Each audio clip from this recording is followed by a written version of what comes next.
जनपद मैनपुरी की पहचान मयन ऋषि के नाम से है, पर जनपद की तहसील किशनी गांव की कोहौल की पहचान जो है बाबा शेखनाथ के नाम से है। यहाँ शेखनाथ महाराज का मंदिर है। यहाँ ऋषि पंचमी से भारी मेला लगता है जो 3 दिनों तक लगातार चलता रहता है। इन 3 दिनों में वाईगिर ओझा आकर ढाक बजाकर लोगों का इलाज करते हैं। इलाज कराने आए बेसुध होकर झूमने लगते हैं। यहाँ कंठमाला, विषमेल, महुआ विष, रिसोली, शरीर में होने वाली गांठों का इलाज मोरपंख की झाड़ू अथवा नीम की झाड़ी से झाड़ फूंक कर निःशुल्क किया जाता है। गुरुवार को पहले दिन हजारों की संख्या में श्रद्धालु कोहौल गांव पहुंचे और गांव के 1 किलोमीटर दूर तक लोगों की जो है भारी भीड़ सड़क पर पड़ी रही। आने वाले राहगीरों के लिए निःशुल्क भोजन की व्यवस्था भी की गई है। कोहौल जहां बीमार अपना इलाज कराने आते हैं, वहीं शेखनाथ मंदिर प्रांगण तथा गांव के मेले में जुट रही भारी भीड़ सैकड़ों के जो है बेरोजगारों को रोजगार उपलब्ध करा रही है। आइए बात करते हैं बाबा शेखनाथ मंदिर कमेटी के अध्यक्ष विनोद शाक्य तथा अन्य लोगों से कि वह क्या कहते हैं। आज हम मौजूद हैं जनपद मैनपुरी के तहसील किशनी गांव कुम्हौल में। आपको बता दें कि कुम्हौल में 3 दिवसीय बाबा शेखनाथ मंदिर पर मेला लगता है। इस मेले की बहुत सारी विशेषताएं हैं। हजारों की संख्या में लोग आते हैं। पुलिस व्यवस्था भी काफी चौकस है। मंदिर में कई प्रकार के रोग जैसे कंठमाला, बच्चेदानी की रसोली, शरीर में किसी भी जगह पे गांठ, इनका सिर्फ झाड़ फूंक के माध्यम से इलाज किया जाता है। तो आइए हम देखते हैं, लोगों से बात करते हैं, पूछते हैं कि आखिर यहाँ पर किस प्रकार का इलाज होता है और लोगों को क्या श्रद्धा है, क्या विश्वास है। लोगों का कहना है कि यहाँ बाबा शेखनाथ मंदिर पर भक्तजनों का अटूट विश्वास है, क्योंकि हमारा भारत देश श्रद्धा और विश्वास पर ही टिका हुआ है। यहाँ हजारों की संख्या में बीमार लोग आए हुए हैं।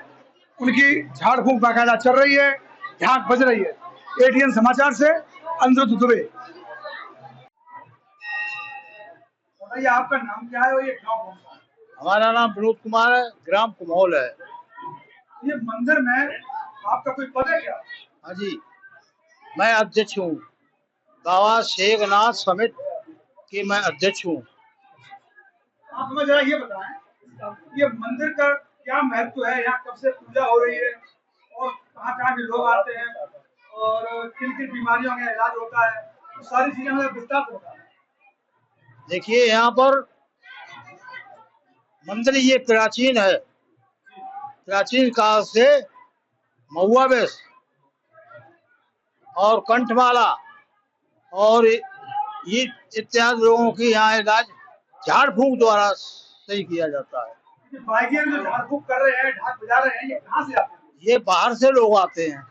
क्या आप इनको कुछ पैसे देते हैं? नहीं, निःशुल्क। निःशुल्क आते हैं। हाँ, यहाँ पर कहाँ के रोगी आते हैं, किस राज्य के आते हैं, जनपद के आते हैं, कहाँ से आते हैं? जैसे गुजरात है, पंजाब है, हरियाणा है, राजस्थान है, उत्तर प्रदेश है, कलकत्ता की तरफ से ये आते हैं। कलकत्ता, पश्चिम बंगाल तक के लोग आते हैं।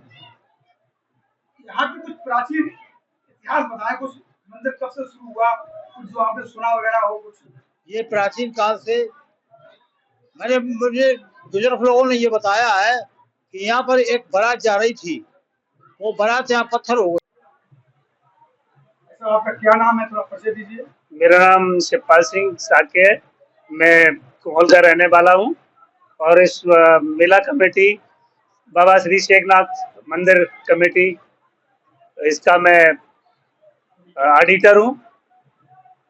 अच्छा, तो ये मंदिर का थोड़ा मंदिर की कोई विशेषता होता है, जैसे दादा ने बताया था अभी कि एक बारात पत्थर हो गई थी, दूध का सेवन नहीं करते हैं, तो थोड़ा विस्तार से बताएं कि कितने गांव के लोग दूध का सेवन नहीं करते हैं और अगर सेवन कर लिया तो किसी का बुरा हुआ क्या, किसी का नुकसान हुआ, ऐसा कुछ सुना है? हाँ, हमारे बचपन से मैं देखता हूँ ये मेला लग रहा है और लोगों के याद नहीं, गांव के लोगों को याद नहीं है कि कब से ये मेला लग रहा है।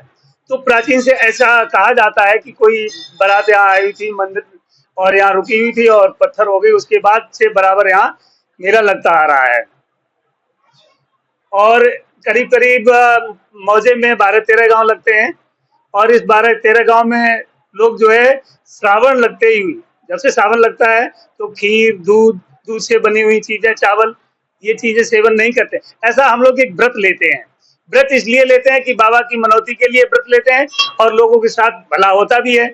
और जहां तक बात है कि अगर कोई व्यक्ति इसका सेवन कर लेता है तो उसको किसी को कोई दिक्कत नहीं आती है, बल्कि उनको सपने आते हैं, स्वप्न में ऐसा लोगों को दिखाई देता है, ऐसा महसूस। आज दिन तक दिक्कत किसी को हुई नहीं है बाबा से, और ना ही शायद भविष्य में होगी।